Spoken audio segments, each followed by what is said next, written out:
সুধী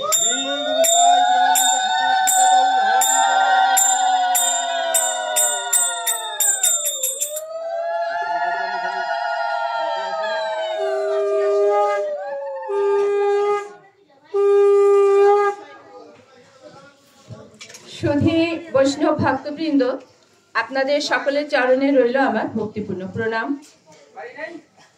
প্রণাম জানাই আমার শ্রী গুরুদেবের চরণে, প্রণাম জানাই অনন্ত কোটি বিশ্ব ব্রহ্মাণ্ডের নায়ক শ্রী ব্রজেন্দ্র নন্দনন্দনীর চরণে। সুধী বৈষ্ণব ভক্তবৃন্দ, আজ আমরা ভাস্কর, এই গৃহস্বামীর নাম হচ্ছে ভাস্কর লস্কর। ইনি এই বৈষ্ণব সভার আয়োজন করেছেন। ওনার জ্যেষ্ঠ পুত্র দীপ লস্কর, এরা হচ্ছেন আলিমন গোত্র। দীপ লস্করের শুভ জন্মতিথিতে আমরা উপস্থিত হয়েছি। দুর্ভাগ্যবশত একথা বলতেই হয়, দীপ লস্কর এখন কিন্তু জীবিত নেই। গত বছরে সে ভাইরাস জ্বরে আক্রান্ত হয়ে দেহ রেখেছে। তো সেই জন্মতিথিতে আমরা তার শুভ কামনা করব এটাই, যে সেই চিন্ময় আত্মা কোথায় আছে, কিভাবে আছে, আমাদের এটা জানা নাই। বিশেষ করে এই মর্ত জগতে আমরা এটা জানতে পারি না। তো সেই প্রভু পরমেশ্বর ভগবান তিনি জানেন। আমরা সেই প্রভুর কাছে প্রার্থনা করব দয়াময় তার এই শুভ জন্মদিনটা তার জীবনে, অর্থাৎ সেই চিন্ময় আত্মার জন্য যেন শুভ হয়। সেই শুভটা কি? শুভটা হচ্ছে যদি শ্রী পরমেশ্বর ভগবানের চরণ আশ্রিত হতে পারে, সেটাই হচ্ছে তার জন্য শুভ। তো আমরা সেই কামনা করব। আমাদের শাস্ত্রে বলা হচ্ছে যে, বা শাস্ত্রে আছে, আমরা যে কোনো শুভ কাজ করি না কেন, সেই কাজের প্রারম্ভে যদি আমরা শ্রীমদ্ ভগবদ গীতা পাঠ করি, তাহলে সেই আত্মার মুক্তি লাভ হয়। তো আমরা সেই চিন্ময় আত্মার শান্তির উদ্দেশ্যে কি করব? শ্রীমদ্ ভগবদ গীতা পাঠ করব। এখন শ্রীমদ্ ভগবদ গীতা মানে হচ্ছে স্বয়ং ভগবান। তো সেই স্বয়ং ভগবানের নিকটে পৌঁছাতে হলে আমাদের কি প্রয়োজন বলুন দেখি? আমাদের শ্রী গুরুদেবের আশীর্বাদের প্রয়োজন। আর কি প্রয়োজন? আমাদের বৈষ্ণব চরণ ধুলির প্রয়োজন। যদি বৈষ্ণবের আশীর্বাদ আমরা পাই, শ্রী গুরুদেবের আশীর্বাদ পাই, তাহলেই ভগবানের চরণে পৌঁছানো সম্ভব। সরাসরি কিন্তু ভগবানের চরণে পৌঁছানো যায় না। কথিত আছে, শাস্ত্রে আছে যে একজন কি করছিলেন, উনি গঙ্গা স্নানে যাচ্ছিলেন। গঙ্গা স্নান করলে কি হয়? শত জন্মের পাপ মাফ হয়। গঙ্গা স্নানে যাবার সময় ওনার সঙ্গে মানে পথিমধ্যে দেখা হয়েছিল এক বৈষ্ণবের সঙ্গে। তো সেই বৈষ্ণব তো সাধারণত একটু ভিখারি হয়। বৈষ্ণবরা তো ভিখারি না হলেও সে তো ভিখারির বেশেই থাকে, কারণ এই জগতে ধন সম্পদ তো আমার না, সমস্তটা তো ভগবানের। এই যে বোধোদয়, এটা কিন্তু বৈষ্ণবেরই হয়, অন্যদের তো হয় না। তো দিনহীন বেশি সেই ভিখারি বৈষ্ণবকে কিন্তু ওই ভক্ত কি করলো? দর্শন করলো না, ওনাকে প্রণামও জানালো না। যখন উনি কি করলেন? সেই গঙ্গা স্নানে গেলেন। গঙ্গা কিন্তু কি করেছেন জানেন? মুখ ফিরিয়ে আছে। বলছে, তুমি বৈষ্ণবকে দর্শন করে তার চরণে স্পর্শ করনি, তুমি আমার এই গঙ্গায় অবগাহন করতে পারবে না, স্পর্শ করতে পারবে না, ফিরে যাও। তো সেজন্য ওই সে তো গঙ্গার দেবী, আর অনন্ত কোটি বিশ্ব ব্রহ্মাণ্ডের যিনি মালিক পরমেশ্বর ভগবান শ্রীকৃষ্ণ, ওনার চরণে যদি আমাকে যেতে হয় বা সেই চরণ স্মরণ করতে হয়, তাহলে অবশ্যই আমার শ্রী গুরুদেবের আশীষ ছাড়া পৌঁছানো সম্ভব নাই। তো সেজন্যই আমি বলছি যে শুধু বৈষ্ণব ভক্তবৃন্দগণ, আমি প্রণাম জানাই আপনাদের চরণে, প্রণাম জানাই আমার শ্রী গুরুদেবের চরণে। তারপরে আমি প্রণাম জানাই অনন্ত কোটি বিশ্ব ব্রহ্মাণ্ডের নায়ক শ্রী ব্রজেন্দ্র নন্দনের চরণে। তো আসুন আমরা মঙ্গলাচরণটা করি। একটু উলুধ্বনি দিয়ে দেন।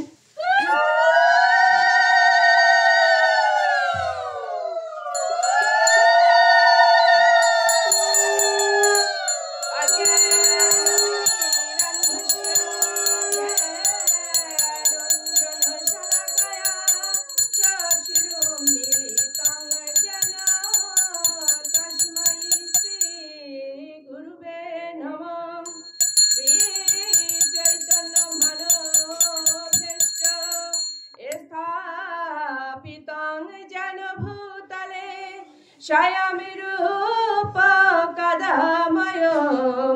দদতি পদন্তিকম বন্দে অহং শ্রীগুরু শ্রীতপাদকমলাং শ্রীগুরোন বৈষ্ণবং চ শ্রীরূপং সাগ্রজাতং সহগণ রঘুনাথং বিতং তং সজীবং সাদ্বৈতং সবিধূতং পরিজন সহিতং শ্রীকৃষ্ণ চৈতন্য দেবং শ্রী রাধা কৃষ্ণ পাদান শ্রী সহগণ ললিতান শ্রী বিশাখানিতাং চ নমোয়ং বিষ্ণুপাদায় কৃষ্ণ পৃষ্ঠায় ভূতলে শ্রীমতে মহানাম স্বামিনীতে নমামি হে বাঞ্ছা কল্পতরুভ্যশ্চ কৃপা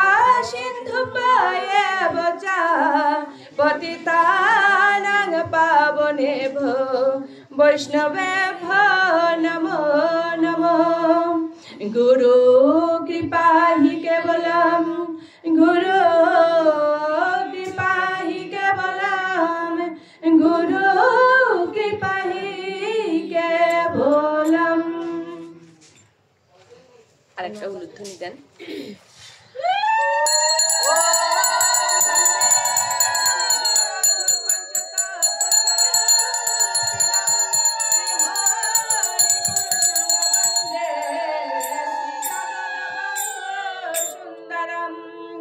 ओम हे कृष्ण करुणा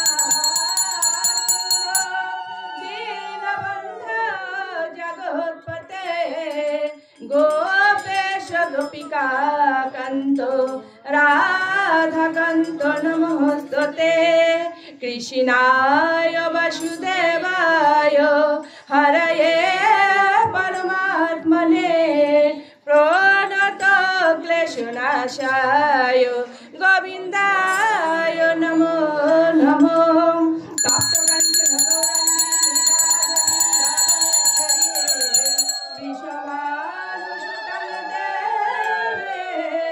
प्रणमामि हरि प्रिये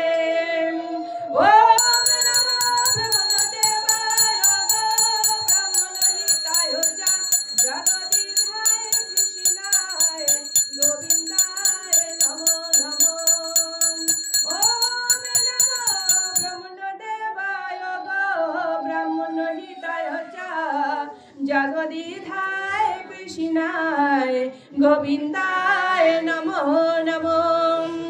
ओम वृंदावै तुलसी देवै प्रिया वै केशवस्य च विष्णु भक्ति पदे देवी शतवत्ताय नमो नमो। जय जय श्री कृष्ण चैतन्य प्रभु नित्यानंद श्री अद्वैत गदाधर शिवासादि गौर भक्त वृंद। हरे कृष्ण कृष्ण कृष्ण हरे हरे हरे राम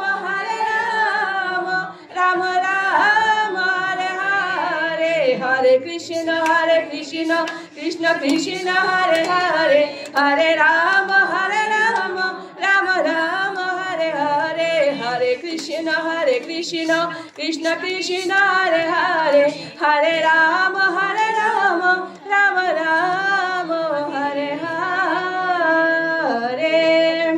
ओम श्री परमात्मने नमः। ओम श्रीमद् भगवते श्री गीताय नमः श्री गीताय नमः श्री गीताय नमः। শুধু বৈষ্ণব ভক্তবৃন্দগণ, আমরা দীপ লস্করের শুভ জন্মদিনে তার শুভ কামনা করছি। তো যেহেতু সে চিন্ময় আত্মা এখন, তো তার অবশ্যই সেই শান্তি কামনার জন্য আমরা কি করব, শ্রীমদ্ ভগবদ গীতা পাঠ করব। শ্রীমদ্ ভগবদ গীতা হচ্ছে ভগবানের মুখ নিঃসৃত বাণী। ভগবানের মুখ থেকে অর্থাৎ ওনার বদন থেকে গীত হয়েছিল, গীত আকারে বেরিয়েছিল বলেই এর নাম হচ্ছে গীতা। তো সেই গীতাকে গীতা মাহাত্ম্যে বলা হয়েছে যে জীবের উদ্ধারের লাগি গীতা ছাড়া অন্য কোনো পথ নাই। বলছে যে যদি কেউ গীতা ছাড়া মুক্তি লাভ করতে চায় তাহলে তাকে বালকে উপহাস করবে। এই যে মুক্তি বলেছে, এই মুক্তিটা কোন মুক্তি? আমরা কিন্তু অনন্ত কোটি জন্ম ধরে কি করছি, আমরা জন্ম মৃত্যুর চক্রাকারে ঘুরছি, তাই না? আমরা চক্রাকারে ঘুরছি। সেই যে সত্য, ত্রেতা, দাপর, কলি, এভাবে এসে এখন আমরা কোথায় আছি? আমরা এখন কলিতে আছি।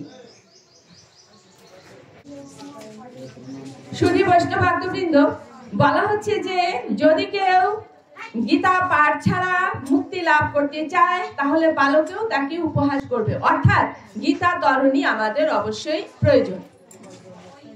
এ কারণে আমরা সেই চিন্ময় আত্মার জন্য কি করব, শ্রীমদ্ ভগবদ গীতা পাঠ করব।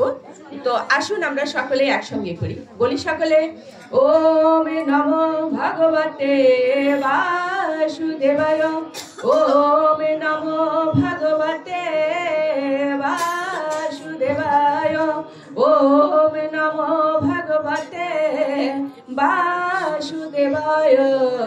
শ্রীমদ্ ভগবতে শ্রী গীতায় নমো, শ্রী গীতায় নমো, শ্রী গীতায় নমো। ধর্মক্ষেত্রে কুরুক্ষেত্রে সমবেতায় সভা, মামকা পাণ্ডবাচায়েব কিমা কুর্বত সঞ্জয়।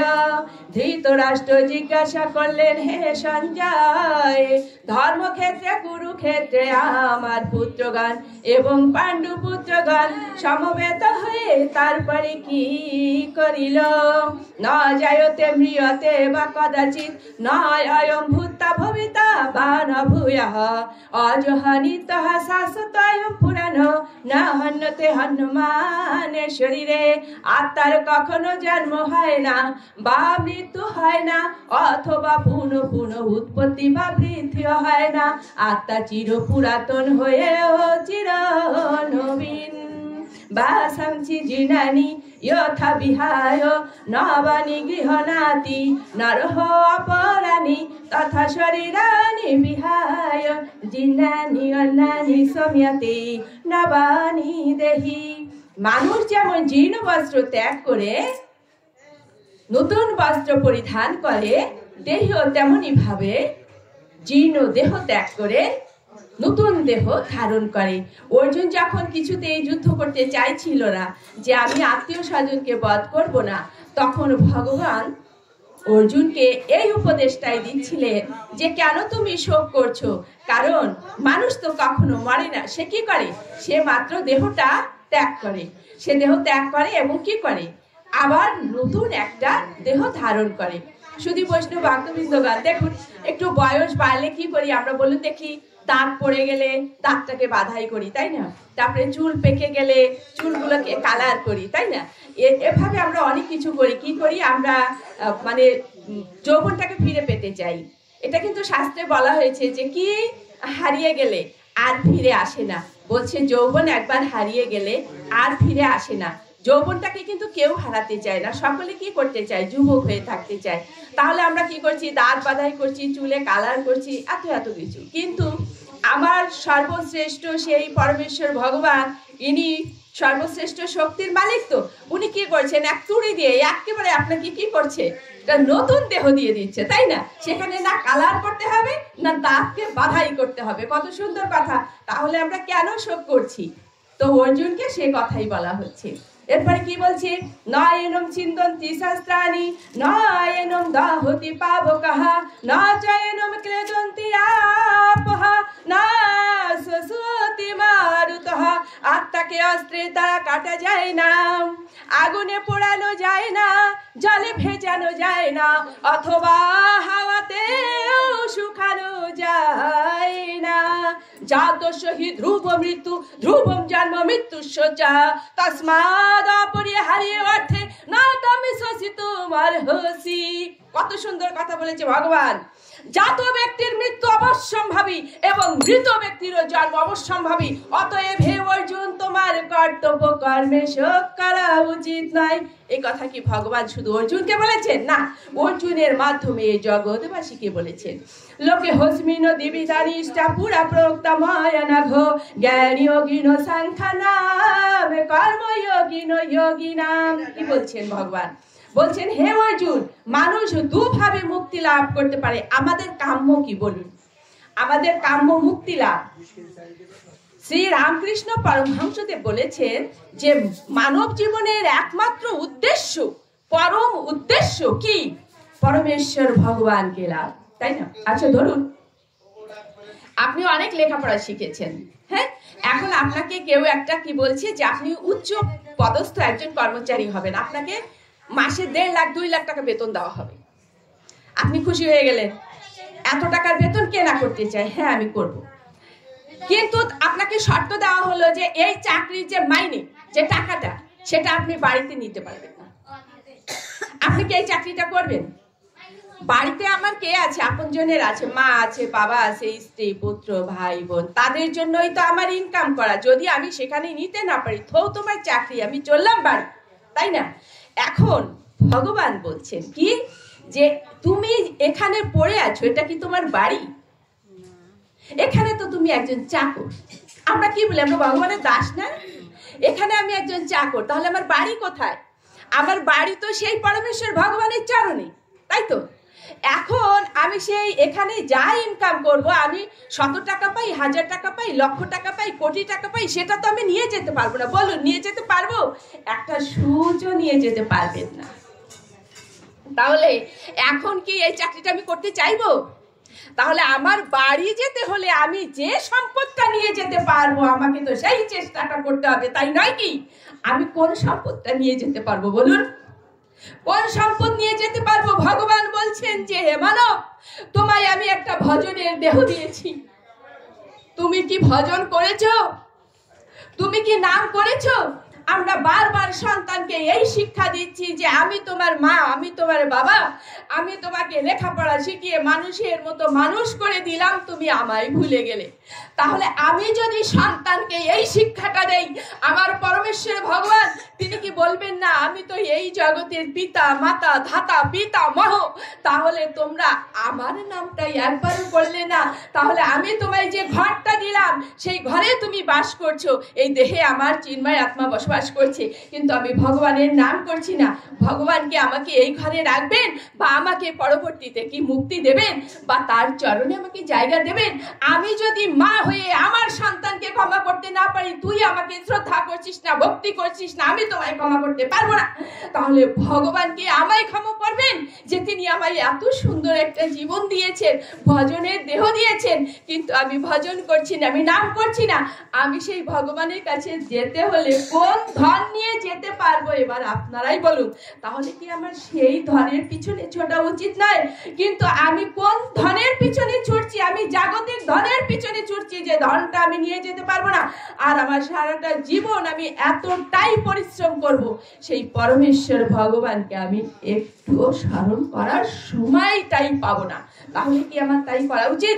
এ কারণে ভগবান বলছেন যে হে অর্জুন, মানুষ দুভাবে মুক্তি লাভ করতে পারে। এক হচ্ছে কি, সে কর্মযোগের মাধ্যমে জ্ঞান লাভ করতে পারে, মুক্তি লাভ করতে পারে। আর হচ্ছে জ্ঞানের মাধ্যমে সে মুক্তি লাভ করতে পারে। কর্মযোগটা কি? কর্মযোগটা হচ্ছে, যোগ মানে হচ্ছে ঈশ্বরের সঙ্গে ভক্তের সঙ্গে একটা যোগ বা মিলন।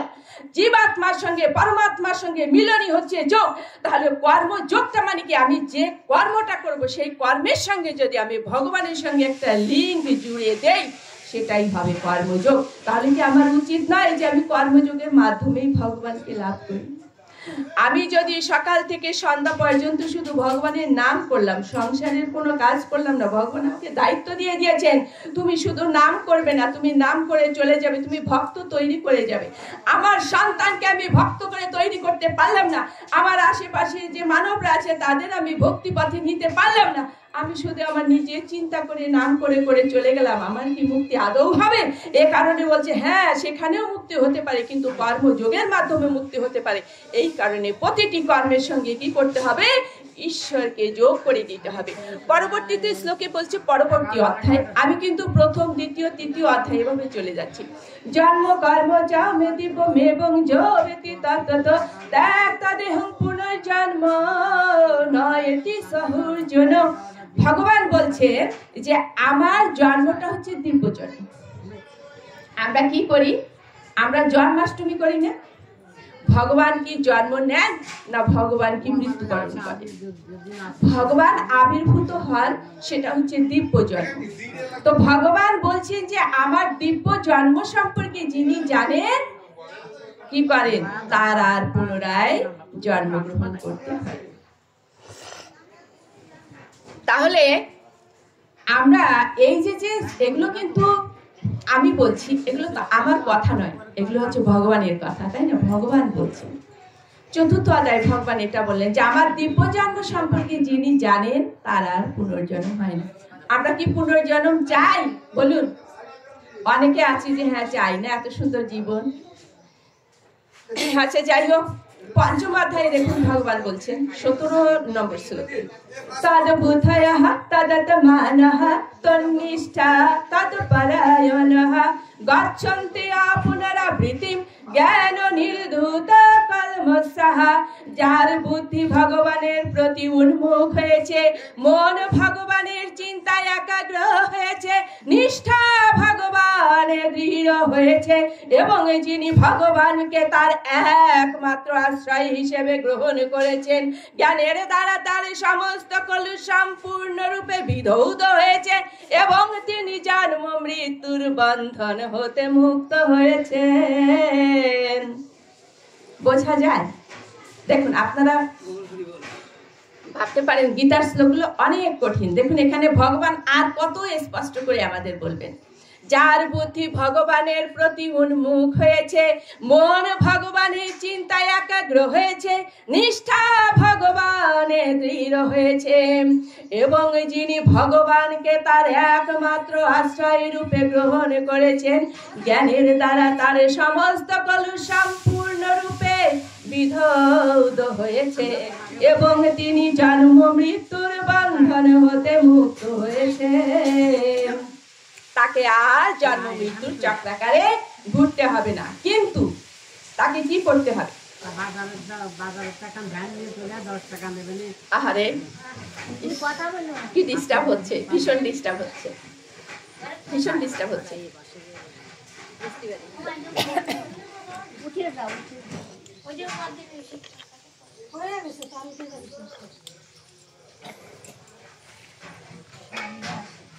এখন হলো ভগবানের দিকে মন দিতে হবে, ভগবানের প্রতি নিষ্ঠা। নিষ্ঠা মানে কি? বিশ্বাস, তাই না? ভগবানের প্রতি বিশ্বাস রাখতে হবে। এই যে বিশ্বাস রাখাটা, এটা কি আমরা রাখতে পারি? আমরা কিন্তু অনেকে বলি আমি যদি কাজ না করি তাহলে কি ভগবান আমাকে খাওয়াবে? এই কথাটা কিন্তু অনেকেই বলে। তার মানে কি? ভগবানের প্রতি তার নিষ্ঠা নাই, বিশ্বাস নাই। তুমি তো আজকে এই কথা বলছো যে তুমি যদি কাজ না করো তাহলে তোমাকে কে খাওয়াবে? যেদিন তুমি মাতৃগর্ভে ছিলে সেদিন তোমাকে কে খাইয়েছিল? সেদিনকে তুমি কাজ করে খেয়েছো? তুমি যখন ছোট্ট শিশু ছিলে মায়ের কোলে মাতৃদুগ্ধ পান করে তুমি বড় হয়েছো। সেই মাতৃদুগ্ধ পান করার জন্য কি তুমি কোনো কাজ করেছো? এই যে মাতৃদুগ্ধ পান করছে, সে বলছে কি যে একটা বাচ্চার কতটুকু উষ্ণ লাগবে, মাতৃদুগ্ধ থেকে যে দুগ্ধটা সে টেনে নেয় সেটা কিন্তু উষ্ণ থাকে, কতটুকু মিষ্টি লাগবে, তাই না? কি লাগবে তার সমস্ত কিন্তু ওই দুগ্ধ থেকে সে পাচ্ছে। এখন আপনি যদি মাতৃস্থানে অন্য জায়গায় সিরিঞ্জ দিয়ে টেনে বের করতে চান দুগ্ধ, আপনি কি পাবেন? কি চলে আসবে? ব্লাড চলে আসবে। তাহলে এটা কি ভগবানের কৃপা নয়? তাহলে এত সহজ যে বিশ্বাসটা, এরপরও যদি আমরা বুঝতে না পারি যে ভগবান কাজ না করলে আমাকে খেতে দেবে না। হ্যাঁ, ভগবান বারবার করে বলেছেন কাজ কর, তুমি হাজারো কাজ করবে, কিন্তু ভগবান যদি এগোতে না দেয়, তুমি কি এগোতে পারবে? তুমি কিন্তু এগোতে পারবে না। এই জন্য কি বলেছে, কর্মযোগ ভগবানের সঙ্গে লিঙ্ক করতে হবে কর্মটাকে, যে আমি এই কাজটা করব, যদি ভগবান আমার সহায় থাকেন তাহলে আমি সফল হতে পারি। আচ্ছা, আমরা এবার সরাসরি অষ্টম অধ্যায়ে চলে যাই। ওম ইতি একাক্ষরম ব্রহ্ম ব্যাহরণ মনুস্মরণ ইহ প্রতীতে জন দেহম সায়াতি পরমম গতিম। কি বলছেন? ওম ব্রহ্মবাচক এক অক্ষর উচ্চারণ পূর্বক যিনি আমাকে স্মরণ করিতে করিতে দেহ ত্যাগ করিয়া প্রস্থান করেন, অন্তে তিনি আমাকেই পার, তার আর পুনর্জন্ম হয় না। এখন মৃত্যুর সময় আপনি কি ভগবানকে স্মরণ করতে পারবেন? বলুন। ভালো আছেন? কয়েক বছর পরে আবার দেখা। এখন যদি আপনি বলেন যে হ্যাঁ আমি মৃত্যুর সময় ভগবানকে স্মরণ করব, করেই আমি দেহ ত্যাগ করব, বলুন আপনি কি এটা পারবেন? আপনি পারবেন না। কিন্তু ভগবান বলে দিয়েছেন এই অধ্যায়ে একটা শ্লোকে, উনি কি বলে দিয়েছেন? অভ্যাস যোগয়কেতেন সেতো সানন্নগামিনা পরমং পুরুষং দীপমিয়াতি পার্থ অনুচিন্তয়ন। হে পার্থ, অভ্যাস যোগে যুক্ত হয়ে যিনি অনুক্ষণ পরম পুরুষের চিন্তা করেন, তিনি তৎক্ষণাৎ সেই পরম পুরুষকে প্রাপ্ত হন। কি বলেছেন বলুন? অভ্যাস করতে হবে। আপনি যদি অভ্যাস করেন, অভ্যাস করতে করতে আপনি যদি মৃত্যুর সময় মনে করেন সেন্সলেস হয়ে পড়ে আছেন, জ্ঞান নাই আপনার, তাই না? আপনি হসপিটালে পড়ে আছেন বেডে, আপনার কোনো সেন্স নাই, কিন্তু ওই যে অভ্যাস, আপনি সকালবেলা ঘুম থেকে উঠে বলছেন কি, কৃষ্ণায় বাসুদেবায় হরয়ে পরমাত্মনে প্রণত ক্লেশনাশায় গোবিন্দায় নমো নমো। কৃষ্ণায় বাসুদেবায় হরয়ে পরমাত্মনে প্রণত ক্লেশনাশায় গোবিন্দায় নমো নমো। কৃষ্ণায় বাসুদেবায় হরয়ে পরমাত্মনে প্রণত ক্লেশনাশায় গোবিন্দায় নমো নমো। ওম নমো ভগবতে বাসুদেবায়, ওম নমো ভগবতে বাসুদেবায়, ওম নমো ভগবতে বাসুদেবায়। শ্রীমদ্ ভগবতে শ্রীগীতায় নমঃ, শ্রীগীতায় নমঃ, শ্রীগীতায় নমঃ। হরে কৃষ্ণ কৃষ্ণ কৃষ্ণ হরে হরে, হরে রাম রাম রাম হরে হরে, হরে কৃষ্ণ কৃষ্ণ কৃষ্ণ হরে হরে, হরে রাম রাম রাম হরে হরে, হরে কৃষ্ণ কৃষ্ণ কৃষ্ণ হরে হরে, হরে রাম রাম রাম হরে হরে। প্রতিনিয়ত যদি আপনি এরকম করতে থাকেন, মৃত্যুর সময়ে যখন আপনার জ্ঞান থাকবে না, দেখবেন অন্তরে কিন্তু অজপা নাম জপেই যাচ্ছেন। এই জন্য ভগবান কি বলেছেন?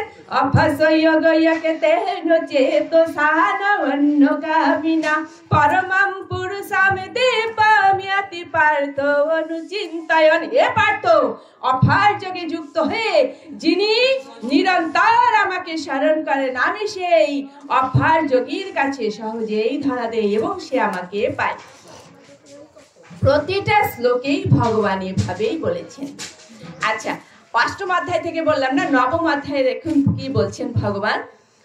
পত্রম পুষ্পম ফলম তয়ম ইহমে ভক্ত প্রয়োচ্ছতি তদাহম ভক্ত পরিদামস্নামি প্রহিতাত মনহম।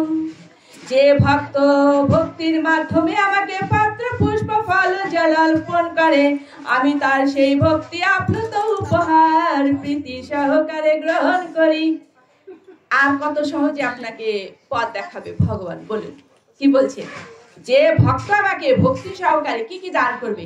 পত্র পুষ্প ফল জল যদি আমায় দান করে, তাহলে আমি সেই ভক্তের ভক্তি আপ্লুত উপহার প্রীতি সহকারে গ্রহণ করি। প্রীতি মানে কি? খুশি হয়ে তিনি গ্রহণ করেন। পত্র বলে দিয়েছেন, কি পত্র বলুন দেখি? তুলসী পত্র। ভগবান শাক খুব পছন্দ করেন, শাক পাতা আপনি নিবেদন করতে পারেন, তিনি সেটা গ্রহণ করবেন। নারদ জিজ্ঞাসা করছেন, প্রভু তুমি যে বলেছো পত্র তোমাকে অর্পণ করবে ভক্ত, কিন্তু তোমার ভক্তের কাছে যদি পত্র না থাকে, বলছে কেন? আমার ভক্ত যদি ভক্তি সহকারে, আমরা বলি না মন তুলসী নয়ন জলে পূজা করিব, সে যদি ভক্তি সহকারে তার মন তুলসী আমায় দান করে, আমি সেটাই গ্রহণ করব। নারদ মুনি জিজ্ঞাসা করছেন, হে ভগবান, তুমি বলেছো তোমার ভক্ত যদি তোমায় ভক্তি সহকারে জল দান করেন তুমি সেই জল নেবে, তাহলে তোমার ভক্তের কাছে যদি জল না থাকে, মরুভূমিতে আছে এক ভক্ত, জল কোথায় পাবে? বলছে কেন? আমি আমার ভক্তের দুটি নয়নে দিয়েছি গঙ্গা আর যমুনা, সেই জল যদি আমায় দেয় আমি ভক্তি সহকারে প্রীতি সহকারে তা গ্রহণ করি। বলছে পুষ্পর কথা বলেছো, এমন জায়গায় আছে পুষ্প তার কাছে নাই, তোমায় কি দেবে প্রভু? বলছে কেন? ভক্তি পুষ্প আমায় দেবে। ভগবান কত সহজে আপনাদের পথ দেখিয়ে দিয়েছে, তারপরও যদি আপনারা পথ অবলম্বন না করেন তাহলে কি করতে হবে বলুন? এই জন্ম জন্ম শুধু ঘুরতে হবে। কিভাবে ঘুরতে হবে? এমন সুন্দর একটা দেহ পেয়েছেন, দেহর কাজ করেন নাই, পরবর্তী জন্মে আপনি যে কি হয়ে আসবেন সেটা আপনি জানেন না। এবার দুটো পা নিয়ে আসছেন, সামনের জন্মে হয়তো 4টা পা নিয়ে আসবেন, তাই না? 4টা পা নিয়ে আসবেন, হাত তুললেন না, নিতাই গৌর হরিবল রাধা মাধব হরিবল বললেন না, এই হাত দুটো আপনার আর দেবে? এই হাত দুটো আর আপনাকে দেবে না, দেবে কি? 4টা পাও দিয়ে দেবে। ভগবানের সেবা তো হাত দিয়ে করছি না, ভগবান আর অনুগ্রহ করে হাত এই দেব আমায় দেবে না। আচ্ছা, তারপরে কি বলছে 10ম অধ্যায় দেখুন, অহম সর্বস্ব প্রভবঃ মত্তঃ সর্বং প্রবর্ততে। কি বলছেন ভগবান? যে এই মর্তভূমিতে জড় এবং চেতন জগতের সবকিছুর উৎপত্তি আমি, এই তত্ত্ব অবগত হয়ে শুদ্ধ ভক্তগণ কেবল আমার ভজনা করে। মচ্চিত্তাহ মদ্গত প্রাণাহ বোধন্ত পরস্পরম কথন্ত চ মাম নিত্যম তুষ্যন্তি চ রহমন্তি চ। যাদের মন প্রাণ সম্পূর্ণরূপে আমাতে সমর্পিত হয়েছে, তারা সর্বদা কি করে? আমার চিন্তা করে। শুধু যে আমার চিন্তা করে তাই নয়, তারা আবার পরস্পরকে আমার কথা বলে পরম সন্তোষ অপ্রাকৃত আনন্দ লাভ করে। বুঝতে পেরেছেন? তাহলে কি বলছেন ভগবান? বলছেন যে আমাকে যারা সম্পূর্ণ ভাবে মন প্রাণ সঁপে দেয়, তারা শুধু আমার কথাই বলে এবং অন্যকেও আমার কথা বলে পরম সন্তোষ অপ্রাকৃত আনন্দ লাভ করে। আচ্ছা, এবার আমরা সরাসরি 14th অধ্যায়ে চলে যাব, অর্থাৎ 14th অধ্যায়। 14th অধ্যায় কেন জানেন? 14th অধ্যায় যদি আপনি ভক্তিপুরে শ্রবণ করেন বা পাঠ করেন, কখনো আপনাকে নরক দর্শন করতে হবে না। আমার একটু প্রবলেম হচ্ছে, কোথা থেকে যেন একটা বাতাস এসে, কোথা থেকে একটা বাতাস আসছে, এসে আমার খুব ডিস্টার্ব করছে, গলায় লাগছে।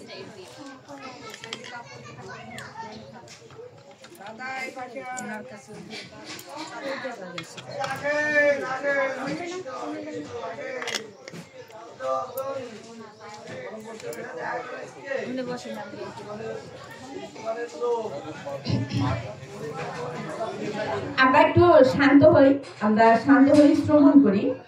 পরম ভূয়ঃ প্রবক্ষ্যামি জ্ঞানম জ্ঞানমুত্তমম यद् गातमुनयः सर्वे परम সিদ্ধিমিত গাতঃ। পরমেশ্বর ভগবান বললেন, হে অর্জুন, আমি এখন তোমাকে সর্বোত্তম জ্ঞান সম্বন্ধে বলছি, যা জেনে মুনিগণ পরম সিদ্ধি লাভ করেছেন।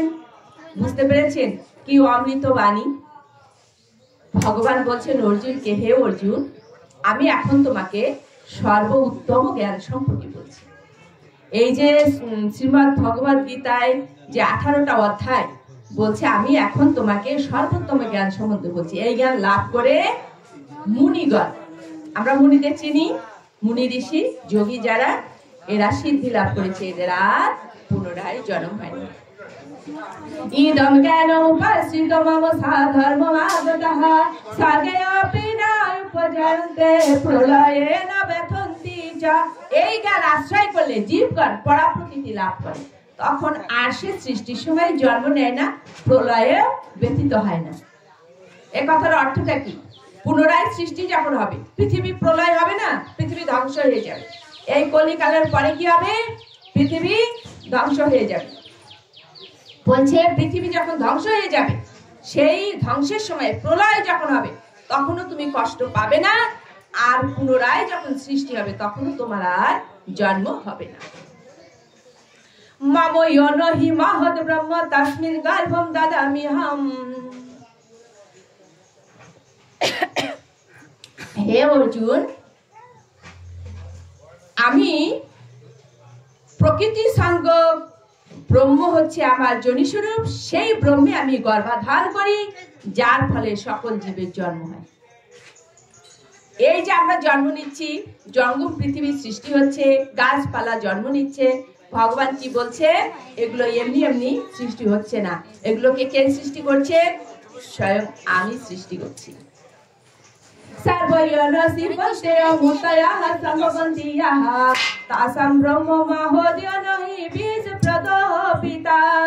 সকল জনিতে যেসব মূর্তি প্রকাশিত হয়, তাদের বীজ প্রদানকারী পিতা হচ্ছি আমি। আমি একটু আগে আপনাদের যে কথাটা বললাম যে আমার আসল বাড়িটা কোথায়, তাই না? তাহলে আমাদের পিতা কে? সেই পরমেশ্বর ভগবান। তো বলছেন তিনি আমাদের জন্ম দিয়েছেন, না হলে আমাদের পক্ষে জন্মদান সম্ভব নয়, তিনি এগুলো সৃষ্টি করেন। সত্যম রাজঃ তমঃ ইতি গুণাঃ প্রকৃতি সম্ভবাঃ নিবদ্ধন্তি মহাবাহ দেহে দেহিনাম অভয়ম। বলছেন হে ভারত, সত্য রজ তম তিনটি গুণ, এই তিনটি গুণ প্রকৃতি থেকে উৎপন্ন হয়, এবং এই তিনটি গুণই কি করে? জীবকে আবদ্ধ করে। জীব আবদ্ধ হয় কিভাবে? এই সত্য রজ তম তিনটি গুণের দ্বারা। তত্র সত্যাৎ নির্মলা তৎ প্রকাশ কমনাময়ম সুখে সঙ্গন বদনাতি জ্ঞান সঙ্গন সওয়ানগ। কি বলছে? বলছেন যে যে তিনটা গুণ আছে, এই তিনটা গুণের ভিতরে অপেক্ষাকৃত নির্মল হচ্ছে সত্যগুণ। সত্য মানে কি? সাদা। সাদা মানেই হচ্ছে ভালো, শুভ্র, নির্মল। তো বলছে মানুষ যখন সত্যগুণের অধিকারী হয়, সত্যগুণ মানেটা কি? সত্যগুণ মানে সব আচরণ তার ভালো, সে জ্ঞানী, গুণী, ভক্ত, সাত্বিক আহার সে করে, সাত্বিক ভাবে সে চলাচল করে। যখন সে সত্যগুণের অধিকারী হয়, তখন তার মনে একটা অহংকার চলে আসে না, যে আমি একটু উপরের লেভেলে চলে আসছি, তাই না? আমি উপরের লেভেলে চলে আসছি, এই যে ভাবনাটা, ভাবনার সঙ্গে সঙ্গে ওই জীব আবদ্ধ হয়ে যায়। এই হচ্ছে ওর মোহ, এই হচ্ছে ওর মায়া, এই হচ্ছে ওর অহংবোধ। অতএব এর মুক্তি নাই। তাহলে সাত্বিক আহারে যে যাচ্ছে, সাত্বিক পর্যায়ে যাচ্ছে, তার কি মুক্তি আছে? না। এই জন্য কিন্তু বলছে যে সত্য রজ তম এই তিনটি গুণ কি করে? জীবকে আবদ্ধ করে। কিভাবে আবদ্ধ করে সেটা বলে দিল। বলছে যে তিনটা গুণের ভিতরে সত্যগুণ অপেক্ষাকৃত নির্মল ও প্রকাশক। এই জ্ঞানের ফলে জীব কি চিন্তা করে? যে এই সুখাশক্তি এবং জ্ঞানাশক্তি দ্বারা ওই জীব আবদ্ধ হয়, অর্থাৎ তার মুক্তি নাই। আর রজগুণে যখন কেউ উপস্থিত হয়, রজগুণ কি হচ্ছে? বলছে রজগুণ হচ্ছে অনুরাগাত্মক, অনুরাগ থেকে জন্মে। এটা হচ্ছে মানুষের তৃষ্ণা এবং আসক্তি জন্মায়। আমি ঘর করব, বাড়ি করব, নাম করব, বড় চাকরি করব, আরো বড় হব, আরো বড় হব, জগতের আমি শ্রেষ্ঠ হব। এই হচ্ছে রজগুণ। বলছে রজগুণে যখন একজন পৌঁছে যায়, তখন কি হয়? তার কামনা, বাসনা, তৃষ্ণা, আসক্তি শুধু বাড়তে থাকে। এর কি মুক্তি আছে? নাই নাই নাই, মোটেই মুক্তি নাই। ওই সত্যগুণের যা হোক একটা পর্যায় হবে। সত্যগুণের কি পর্যায় হবে? সাত্বিক গুণে পৌঁছে যদি কেউ দেহ রাখে, তাহলে সে পরবর্তীতে একটা ভালো জন্ম পাবে। সাধু মহাত্মা হয়ে সে আবার পৃথিবীতে আসবে, এখানে এই পর্যায়ে সাধনা করে সে মুক্তি লাভ করতে পারে, কিন্তু রজগুণে যে পৌঁছাবে তার কিন্তু কি উনি মনে মনে করবে। তুমি যদি প্রতিজনকে ভাবে বলতে থাকো তাহলে ডিস্টার্ব হবে। উনি আর যারা যেভাবে করবেন করবেন, এটা হচ্ছে এইভাবে। আচ্ছা, তাহলে রজগুণে যখন কেউ পৌঁছাবে তখন কি হবে? তার কিন্তু মুক্তি নেই, তাই না? সে কি করলো সারা জীবন, সেটা আমি আগে বলেছি। ঘর করবেন, বাড়ি করবেন, ট্রাক ট্রাক আপনি রড আনছেন, সিমেন্ট আনছেন, বালি আনছেন, সেই মিস্ত্রি কাটাচ্ছেন, জোন মজুর ইত্যাদি ইত্যাদি ঘেমে নেয়ে চেয়ে যাচ্ছেন, ভগবানকে সেই ডাকার অবসর আর হলো না। হ্যাঁ, আমি কি ভাবছি, আমি এই কাজটা শেষ করব, করার পর আমি ভগবানকে নির্বিলি হয়ে ডাকবো, তাই না? সেই নির্বিলি সময়টা কি আদৌ আপনার জীবনে আসবে? আসবে না। আপনি জানেন না যে এই রাতটা পোহাবে কিনা। আমরা একজন সম্রাটের কথা জানি, তিনি কে? আলেকজান্ডার। আলেকজান্ডার ইনি এত বীর যোদ্ধা ছিলেন, উনি যেই রাজ্যের দিকে তাকাতেন, যেই রাষ্ট্রের দিকে তাকাতেন, যে এই রাষ্ট্র আমি জয় করে নেব, সঙ্গে সঙ্গে ওনার বাহুবলে, সৈন্য বলে উনি ওই রাষ্ট্র কি করতেন? জয় করে নিতেন। এভাবে রাষ্ট্র জয় করতে করতে করতে করতে একসময় আর কোনো রাষ্ট্র থাকলো না, সমস্ত ওনার করতলে চলে আসলো। সেদিন উনি কেঁদে ফেলেছিলেন, কেন? আমি এরপরে কোন রাষ্ট্রটা জয় করবো, আর তো কোনো রাষ্ট্র নেই। এই আলেকজান্ডার মারা গিয়েছিল কিভাবে জানেন? একটি মশার কামড়। মশার কামড় হলে কি হয় জানি আমরা? ম্যালেরিয়া হয়।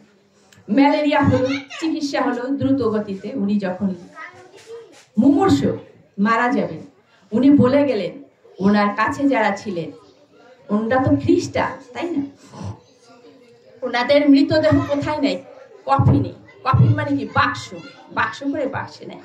বলছেন কি, আমার মৃতদেহটা যখন নেওয়া হবে, আমার হাত দুটো কফিনের বাইরে রাখবে এবং হাত দুটো যেন খোলা থাকে। আর যত ডাক্তারেরা আমার চিকিৎসা করেছে, ওই ডাক্তারগুলো যেন আমার কফিনের সঙ্গে সঙ্গে যায়। আর আমি যে এত সম্পদ কি করলাম, অর্জন করলাম, এগুলো যেন দুই পাশে ছিটাতে ছিটাতে যায়। পাত্রমিত্ররা জিজ্ঞাসা করেছিলেন, কেন আপনি এই কাজগুলো করতে বললেন? আমি জগৎবাসীকে দেখাতে চাই এত অর্থ সঞ্চয় করলাম, যাবার সময় আমি শূন্য হাতে গেলাম। আমি জগৎকে এটা দেখাতে চাই এত রাষ্ট্র আমি অর্জন করলাম, এই ডাক্তারেরা আমায় ফিরাতে পারেনি। আমি জগৎকে এটা দেখাতে চাই এত অর্থ যে আমি অর্জন করলাম, এই অর্থ আমায় বাঁচাতে পারেনি। জগৎকে আমি এই শিক্ষাটা দিয়ে যেতে চাই যে হে জীব, তুমি সময় থাকতে সেই পরম দয়ালকে স্মরণ করো, যিনি আমায় এমন সুন্দর একটা দেহ দিলেন। আমি তাকে স্মরণ করতেই ভুলে গেলাম। আমি সারাটা জীবন শুধু কি, আমি রাষ্ট্র জয় করলাম, আমি সমাজ নিয়ে থাকলাম, আমি রাজনীতি নিয়ে থাকলাম, কিন্তু আমার আপনার থেকে আপন যেজন, আমি তাকেই ভুলে গেলাম। আমার একবারে মনে হলো না যে তুমি আমার আপন, হে দয়াময়, তুমি আমায় চরণে রাখো, তোমার চরণে যেন আমার ভক্তিটা হয়। কিন্তু আমরা দেখুন, ভগবানকে প্রণাম যখন দেই, প্রণাম দিয়ে কি বলি বলুন? একটি মন্দিরে যে আমি কটা টাকা দেবো? 2 টাকা দেবো। আর যদি আমার মনটা বড় হয়, না হয় 5টা টাকা দেবো। দিয়ে আমি কি কি বলবো বলুন? হে ভগবান, মেয়েটাকে যেন ভালো জায়গায় বিয়ে দিতে পারি, ছেলেটার যেন ভালো একটা চাকরি হয়, তারপরে আর এক ছেলের যেন ভালো একটা নাতি হয়, ইত্যাদি ইত্যাদি। টাকা দিয়েছি কটা? 2, না হয় 5টা। সেই টাকার বিনিময়ে কত কিছু আমি চাইছি। আমি তো একবারও বলছি না দয়াময়, জন্ম জন্মান্তরে আমি যে কত পাপ করেছিলাম, তাই আমি এই কলিকালে জন্ম নিয়েছি দয়াময়। এই কলির রোষে পড়ে আমি তোমায় একটু স্মরণ করতে পারছি না। তুমি আমায় কি করবে?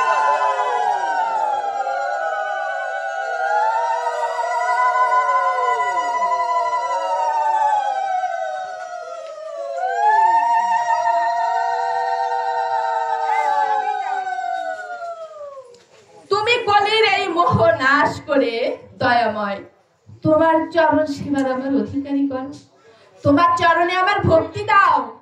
আর তোমার চরণ সেবা করার যে শক্তি, সে শক্তিটাও তো তুমি আমায় দেবে বলো। আমি যে তোমার চরণে ফুল দেব, জল দেব, সেও তোমার। আমি যে তোমার চরণ সেবা দেব যে শক্তি, সে শক্তিটাও তোমার। যে হাত দুটো দিয়ে সেবা দেবো, হাত দুটো তোমার। দয়াময় আমি তো তোমার। তাহলে তুমি যদি আমায় মেনে না নাও, বলো মেনে নিতে পারছো না কেন? সেটা তো আমি জানি, আমি যে জন্ম জন্মের অপরাধী, আমি যে পাপিষ্ঠ, তাই তুমি আমায় মেনে নিতে পারছো না। দয়াময় তুমি আমার পাপ খলন করো, করে তোমার চরণে জায়গা দাও, তোমার চরণ সেবার অধিকারী করো। বলুন এই কথাটা আমরা কজনই বলি? আদৌ কি আমরা বলি? আমাদের অন্তহীন চাওয়া পাওয়া ভগবান অনেক দূরে চলে যায়। আর জানেন, আপনি যে ভগবানের কাছে যে বিষয়টা চাইবেন, আপনি আজকে চাইছেন যে ভগবান আমার ছেলে তো বিদেশে যাবার জন্য টাকা জমা দিয়েছে, আমার ছেলের জন্য বিদেশ যাওয়ার পথটা সুগম হয়। ভগবান আপনার ছেলের বিদেশ যাওয়াটা স্বীকার করে নিল না, টাকাগুলো মার গেল। তখন আপনি কি ভাবছেন? ভগবান আমার ডাক শুনলো না, এই ভগবানকে আমি আর ডাকবো না। কিন্তু আপনি জানেন না, আপনার ছেলে যদি যেত, ওই যাবার পথে কি হলো? বিমানে দুর্ঘটনা ঘটে আপনার ছেলে মারা যেত। ভগবান সেই কথাটা চিন্তা করেই আপনার ছেলেকে ওই বিদেশ যাবার পথটাকে সুগম করে নাই। কিন্তু আপনি মনে মনে বসে বসে কি করছেন? ভগবানকে গালাগাল দিচ্ছেন। মেয়েটার একটা বিবাহ ঠিক করলেন, ভালো সুন্দর একটা ছেলে দেখে, বিবাহ ভেঙে গেল। আপনি মনে মনে ভগবানকে গালাগালি দিলেন, হায় রে ভগবান, সারা জীবন তোর চরণে ফুল তুলসী দিলাম, আজকে মেয়ের বিবাহর দিন বিবাহটা ভেঙে গেল। এত বড় মাথায় বাড়ি দিলি, এত বড় সর্বনাশ তুই আবার করে দিলি। কিন্তু আপনি একবারও ভেবে দেখলেন না, যেই পাত্রের কাছে আপনি কন্যাটিকে পাত্রস্থ করতেন, ওই পাত্রটা ভালো ছিল না, ওর কাছে আপনার সন্তান গেলে ভালো থাকতো না। এ কারণে ভগবানের কাছে নির্দিষ্ট করে কখনো কিছু চাইবেন না, বলবেন হে দয়াময়, তোমার এই ভক্তের যাতে মঙ্গল হয় তুমি সেটা দিও, এই ভক্তের যাতে কল্যাণ হবে তুমি সেটা দিও। আমি তো জানি না দয়াময় যে কোনটা হলে আমার ভালো হবে, আমি কি জানি? আমি আপাত দৃষ্টিতে সেটা বুঝতে পারছি না। এই দেখুন স্বয়ং ভগবান বলছেন। ভগবান কি বলছেন? 18 অধ্যায়ে তিনি বলছেন, সহজ একটা শ্লোক আমরা সবাই জানি, আপনারা বলবেন আমার সঙ্গে, সর্বধর্মানে পরিত্যাজ্য মামেকং শরণং ব্রজ অহং তং সর্ব পাপেভ্যো মোক্ষয়িষ্যামি মা শুচঃ। পরমেশ্বর ভগবান বললেন, হে অর্জুন, তুমি সকল ধর্ম পরিত্যাগ পূর্বক কেবল আমাকে শরণ করো, আমি তোমাকে সকল পাপ হইতে রক্ষা করিব, শোক করিও না। এত সুন্দর কথা বলেছেন ভগবান। কাকে বলেছে বলুন? অর্জুনের মাধ্যমে আমাদের বলেছে। অর্জুন হচ্ছে উপলক্ষ মাত্র। অর্জুনের মাধ্যমে ভগবান এই জগৎবাসী জীবকে সবাইকে এই বার্তা দিয়ে দিয়েছেন, তোমরা এদিক সেদিক ছোটাছুটি করো না, এদিক ওদিক থাকবে না, তোমরা কি করবে?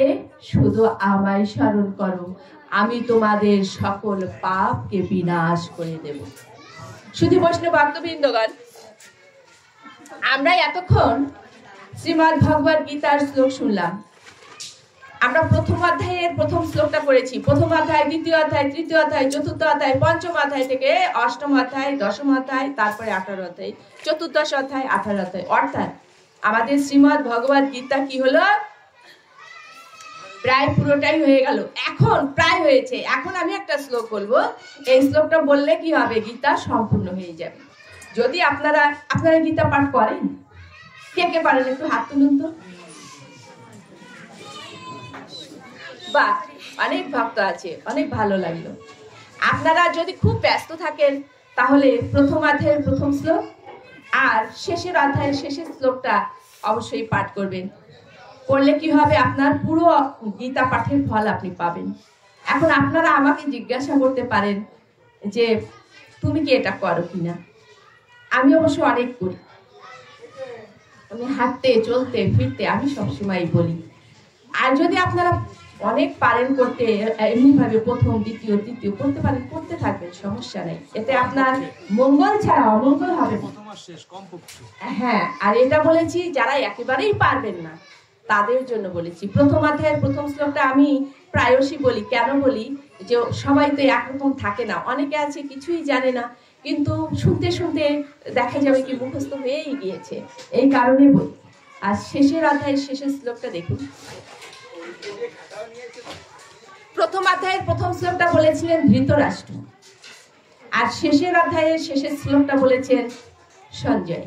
তারপরও দেখুন এই শ্লোকের কত মূল্য, কেন এত মূল্য।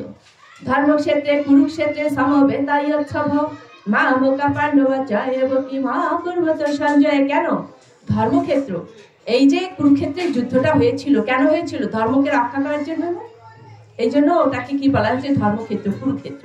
শুধু তাই নয়, কুরু নামক একজন রাজা এই প্রাঙ্গণে অর্থাৎ এই মাঠে তিনি সাধনা করে সিদ্ধি লাভ করেছিলেন।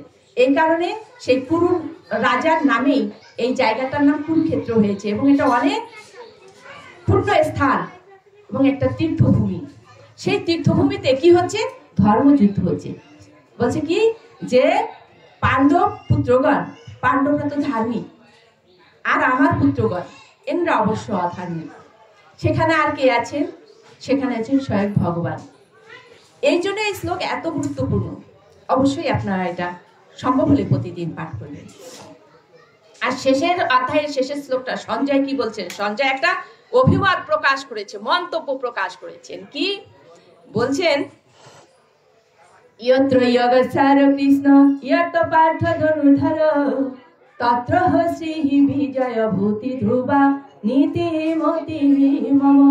যেখানে যোগেশ্বর পরমেশ্বর ভগবান শ্রীকৃষ্ণ এবং যেখানে ধনুর্ধর পার্থ, সেখানেই শ্রী জয় সৌভাগ্য নীতি ধর্ম বজায় থাকে, এই আমার অভিমান।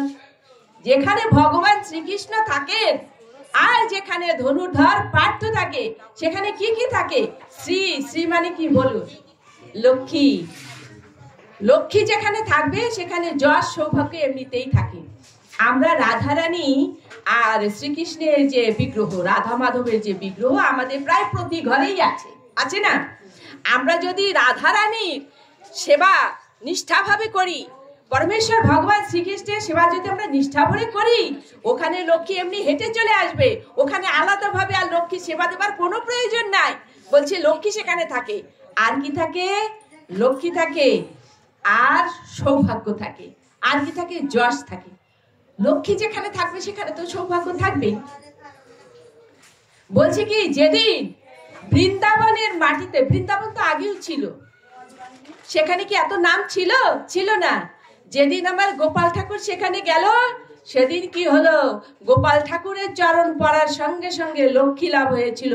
লক্ষ্মী যদি লাভ না হতো, সেটা কি একটা তীর্থক্ষেত্র হতো?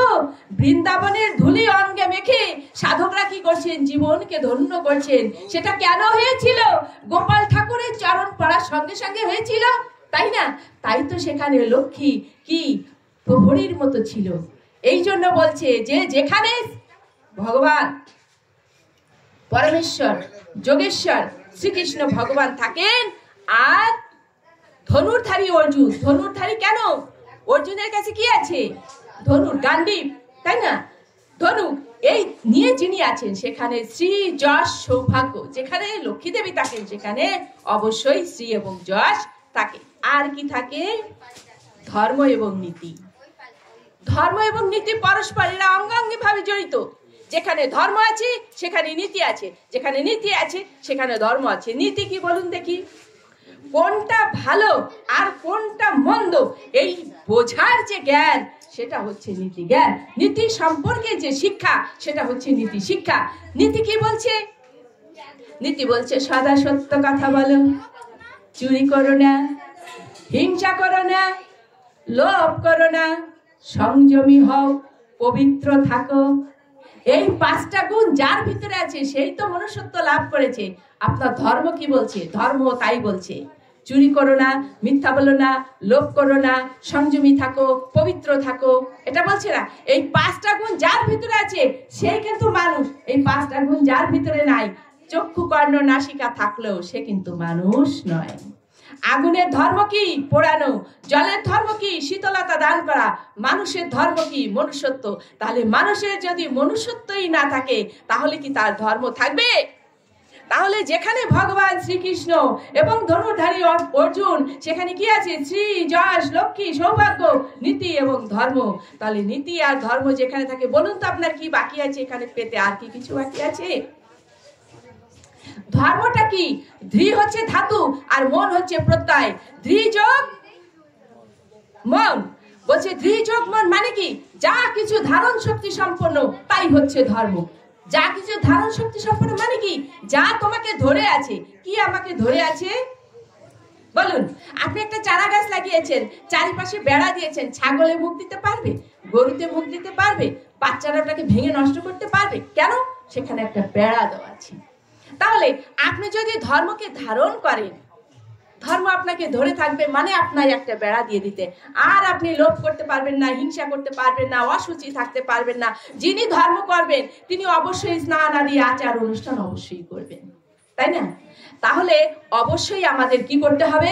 মনুষ্যত্ব অর্জন করতে হবে, ধর্মকে ধরে রাখতে হবে। ধর্মকে যদি আমি ধরি, আমায়ও ধর্ম ধরবে, তাহলে আমার আর ক্ষতির আশঙ্কা নেই।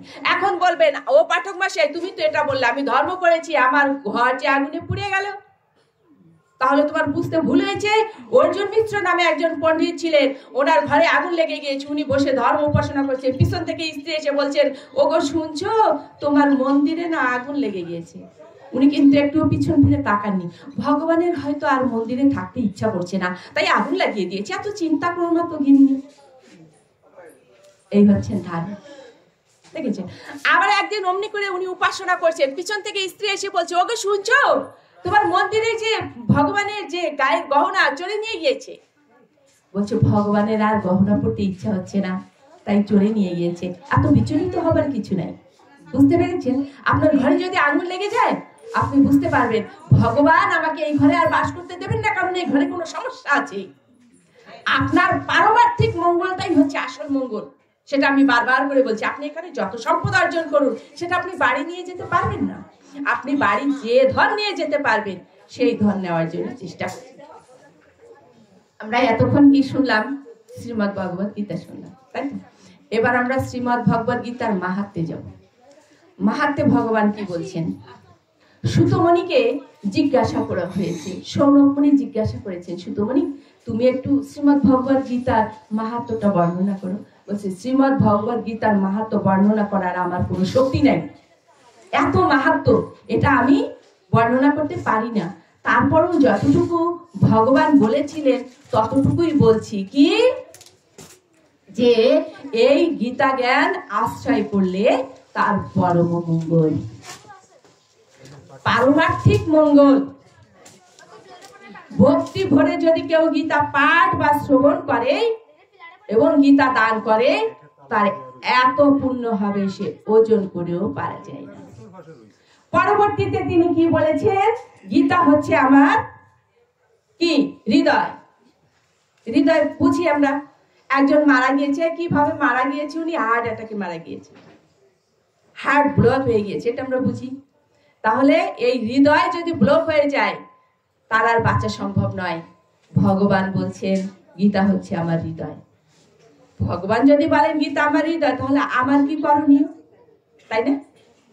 তিনি বলছেন গীতা হচ্ছে আমার হৃদয়, গীতা হচ্ছে আমার পরমপদ। পরমপদ মানে কি? সব থেকে বড় যে পদ, সেটা হচ্ছে পরমপদ। গীতা হচ্ছে আমার পরম জ্ঞান। পরম জ্ঞান মানে কি? জ্ঞান অনেক রকমের জ্ঞান আছে, কিন্তু বড় জ্ঞান কোনটা? সেই জ্ঞান হচ্ছে আমার গীতা, হচ্ছে আমার গুরু।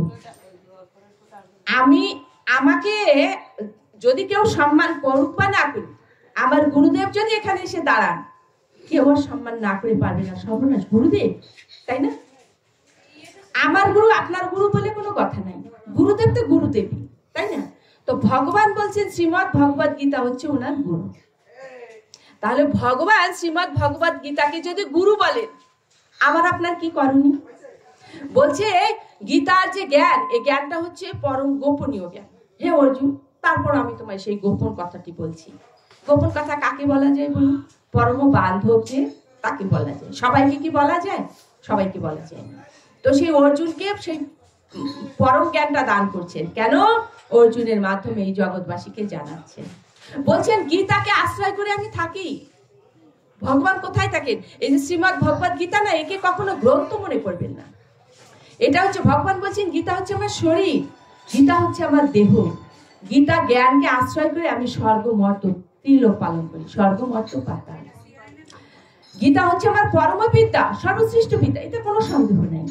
গীতার কতগুলো নাম আছে যা আমার পক্ষে থাকে।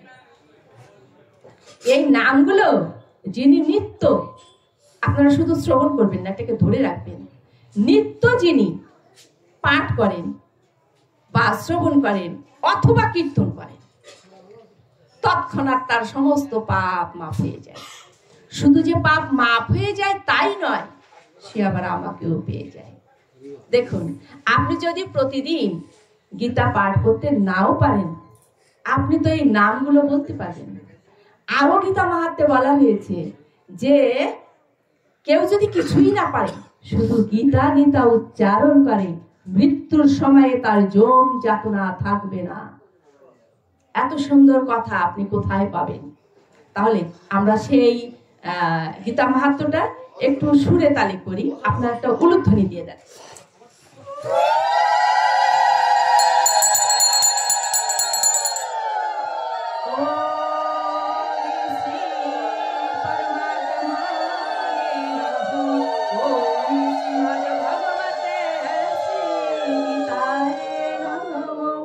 गीता मे हृदयं पाठ, गीता मे सारमुत्तमं, गीता मे ज्ञानमतुग्रं, गीता मे ज्ञानं व्ययं, गीता मे चतुर्मं स्थानं, गीता मे परमं पदं, गीता मे परमं गुच्छं, गीता मे परम गुरु, गीताश्रये अहं तिष्ठामि, गीता मे परमं गृहं, गीता ज्ञानं समाश्रित त्रिलोक्यं, गीता मे परमा विद्या ब्रह्मरूपेण संशयः, आत्मवाक्यहरा नित्या निर्वाच्य पदात्मिका, गीता नामानि वक्ष्यामि गुच्छामि श्रीनु पाण्डव, कीर्तनादि सर्व पापानि विलयं यान्ति तत्क्षणात्, गंगा गीता च सावित्री, सीता सत्यवती व्रता, ब्रह्मबलिर ब्रह्मविद्या, त्रिसन्ध्या मुक्तिगेहिनी, अर्थमात्रा चिदानन्दा, भवग्नि भ्रान्तिनाशिनी, वेदात्रयी परानन्दा, तत्तार्थ ज्ञान मंजूरी, इते तानि जपे नित्यं नरो निश्चल मानसः, ज्ञान सिद्धिं लभे नित्यं तथान्ते परमं पदं, हरे कृष्ण कृष्ण कृष्ण हरे हरे, हरे राम राम राम हरे हरे, हरे कृष्ण कृष्ण कृष्ण हरे हरे, हरे राम राम राम हरे हरे, हरे कृष्ण कृष्ण कृष्ण हरे हरे, हरे राम राम राम हरे हरे। श्री श्री राधा माधव प्रेमानंद हरि हरि, श्री सीताय गौशीतनाथ प्रेमानंद हरि हरि, श्री श्री राधा माधव प्रेमानंद हरि हरि बल। जय जय श्री गीता भगवान की जय, जय जय श्री गीता भगवान की जय, जय जय श्री राधा माधव की जय, जय जय दीपदास भक्त की जय, जय जय देवदास चिन्मय आत्मा की जय, जय जय श्री देवदासेर आत्मार शांति की जय। জয় শ্রী ভক্তবৃন্দ কি জয়।